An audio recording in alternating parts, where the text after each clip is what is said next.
قدر عبد القادر قدرت نما کے واسطے. تو قدرت نما کا کرشمہ ہونا چاہیے تو یہ 5 پوائنٹ پر عمل ہونا چاہیے. 5 وقت کا نماز پڑھو، 5 وقت کا نماز پڑھو، 5 وقت کا نماز پڑھو. تو یہی ہے اللہ نے 50 وقت کا نماز سرور انبیاء احمد مجتبی محمد مصطفیٰ صلی اللہ علیہ وسلم کو دیا، لیکن اس میں 5 کم ہوا. تو یہ 5 اسی میں سے ایک ہے. انشاءاللہ یہ کوئی گفتگو کی محفل نہیں ہے، لیکن دربار زندہ نواز میں کھڑے ہیں تو صوفیاء کرام کی بات ہے تو یہ بات بتلا رہا ہوں. تو یہ ضروری ہے. تو پہلا ہمیں روزہ رکھنے کی بات آئی. لَقَدْ أَفْلَحَ مَنْ تَزَكَّىٰ وَذَكَرَ اسْمَ رَبِّهِ فَصَلَّىٰ. پہلے اپنے آپ کو پاک کرو، پھر اللہ کی جو ہے بات کو بولو. جیسا کہ تمام رضوان مولانا صاحب نے بھی، ارشاد مولانا صاحب نے بھی، اسی طرح ہمارے عبداللہ صاحب جمالی صاحب نے بھی بیان کیے، تو بہت بہترین دل کو بھی لگ گئی کہ صفائی نے صوفی نے دل کی صفائی، ہر چیز کی صفائی، اور بہترین مدلل بیان اور بہترین عنوان. ماشاءاللہ ماشاءاللہ. اس کو کتنا بھی یہ سرکار زندہ نواز کا کرم ہے کہ تمام علماء کرام نے یہی کہا، تو ہمیں بھی اچھا لگا کہ آج بھی میں ہی بول رہا ہوں کہ بولنے والا آ کے بول رہا ہے تو تقریر ہوتی ہے مجھ سے. نہیں، یہ سرکار زندہ نواز کا کرم ہے. کل بھی ہم نے دیکھے کہ سرکار نے جو محفل سندل ہوا، اس کے بعد جو خوشبو آئی، اس کا مطلب کہ سرکار آئیں گے نہیں تو سندل نہیں چڑھے گا. اسی طرح یہ بھی محفل آپ ہی کا ہے، کیونکہ آپ شریعت کے بھی رہبر ہیں، طریقت کے بھی رہبر ہیں. جب دونوں مل کر آپ جو حقیقت کے رہبر بن جاؤ گے، دنیا آپ پر قربان ہو جائے گی. تو اس کے لیے پاکی، یہاں کا وہاں کا چکر چھوڑ کر اپنے آپ کو پاکی کی طرف لے جانا ہے. اور سب سے بڑی بات یہ ہے کہ ہمارے بزرگان دین نے، جیسا کہ ایک مثال بتلاتا ہوں کہ آج ہی بڑی خوش نصیبی ہے، سرکار زندہ نواز کا کرم ہے کہ مرید بنا رہا تھا تو ایک بات آ گئی، ہمارا کلمہ پڑھنے کا طریقہ کس طرح ہے؟ پہلا زبان سے اقرار، دل سے بھی اقرار اور تصدیق. تیسرے میں آپ کو کچھ پڑھنا نہیں ہے، سوچنا ہے. جیسا ہم بریانی کھائیں گے، کباب کھائیں گے، پروٹھا کھائیں گے، وہاں جائیں گے، یہاں جائیں گے، جیسا کہ ہمارے دل کے اندر ایک امنگیں اڑتی ہے، خیال ہوتا ہے. اس کو سرکار پیر عادل کہتے ہیں، خیال یار میں دل بے قرار ہوتا ہے، تڑپ کے بعد ہی دیدار یار ہوتا ہے. جب ہمارے پاس دنیاوی خیال ہے تو ہم وہ بریانی کھا لیتے ہیں، وہ کباب کھا لیتے ہیں، وہ ڈریس اچھا لگا وہ لے لیتے ہیں، وہاں جانا ہے ہم کر لیتے ہیں. جب پیر نے، یہ سرکار زندہ نواز کا کرم ہے کہ وہ کلمہ ہمیں عطا کر دیے ہیں، اگر اس کو ہم نے سوچتے رہیں گے، یقین کامل ہے وہ اپنے مقام پر پہنچ جائے گا اور اپنے آپ کو پاک و صاف کر جائے گا اور دیدار الہی سے ان کو مشرف کر جائے گا. پڑھیے صلی اللہ وسلم علی النور المبین، صلی اللہ وسلم علی اشرف المرسلین، صلی اللہ وسلم علی دوسرے کی محبت کرنے والے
ڈرنا کبھی بس تمنا رہے یار کی دید کی، بس تمنا رہے یار کی دید کی، کوئی دوزخ میں جائے تو میں کیا کروں، پیر کے پاس آنے کے بعد بھی دوزخ دوزخ دوزخ دوزخ، دنیا دنیا سے دوزخ دوزخ میں پڑا رہے گا کہ میں پیر سے محبت کروں کہ پیر بھائی سے محبت کروں، دوزخ دوزخ دوزخ ہے نا۔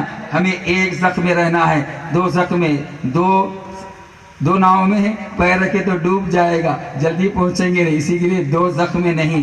ہماری خوش نصیبی ہے تو اسی بات کو لیتے ہوئے اس سرزمین ہند کے اندر یہ میرے سرکار پیر عادل بجاب رحمۃ اللہ علیہ کہتے ہیں، فقیر کو ثابت کرنے کے لیے امیر خسرو رحمۃ اللہ علیہ بس ہے، کیونکہ اس زمانے کے آپ بادشاہ وقت یعنی